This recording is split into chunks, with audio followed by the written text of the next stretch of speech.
Bon. Comme vous voyez, j'ai récupéré la NX500 et ça fait déjà un petit moment, je l'avais posté en story. Alors, il y a pas mal de choses. Déjà, pourquoi j'ai mis autant de temps à faire la vidéo? Il faisait super moche et puis j'avais pas très envie de prendre un petit moment comme ça juste pour sortir la bécane pour dire bon bah je vais faire la vidéo. Là, j'en profite parce qu'il fait super beau et que je pars dans l'école.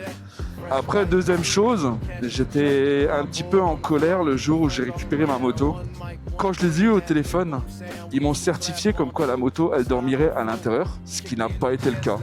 Je suis vraiment désolé, ils peuvent raconter ce qu'ils veulent, mais vu l'état de la bécane quand je l'ai récupérée, elle dormait pas à l'intérieur. Une couche de pollen sur le véhicule, c'était littéralement abusé, vraiment. Alors, je comprends qu'il y a du pollen qui se pose si tu le sors le matin, mais là, vu la quantité de pollen qu'il y avait sur le véhicule, ça faisait pas un jour qu'elle était dehors. Deuxième chose, moi j'ai un grand problème avec le travail mal fait. Je parle pas du carter lui-même, mais tout ce qui va autour. Je veux dire, si tu fais une réparation sur ton véhicule, fais en sorte de nettoyer au moins la zone qui a été salie et souillée par le dégât en fait. Ce qui n'a pas été le cas. Il y a eu de l'huile absolument partout. Toutes les zones qui étaient touchées par l'huile étaient toujours encore pleines d'huile.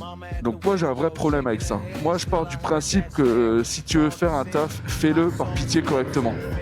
Je veux dire, on paye pour un service, donc s'il vous plaît, faites un minimum d'efforts pour fidéliser vos clients. Heureusement que c'est pas un garage où je vais rester, bien évidemment, c'était juste pour la panne. Mais je veux dire, c'est quand même dingue de se dire, ouais, on laisse le véhicule dans cet état-là, c'est pas grave, on s'en bat les couilles.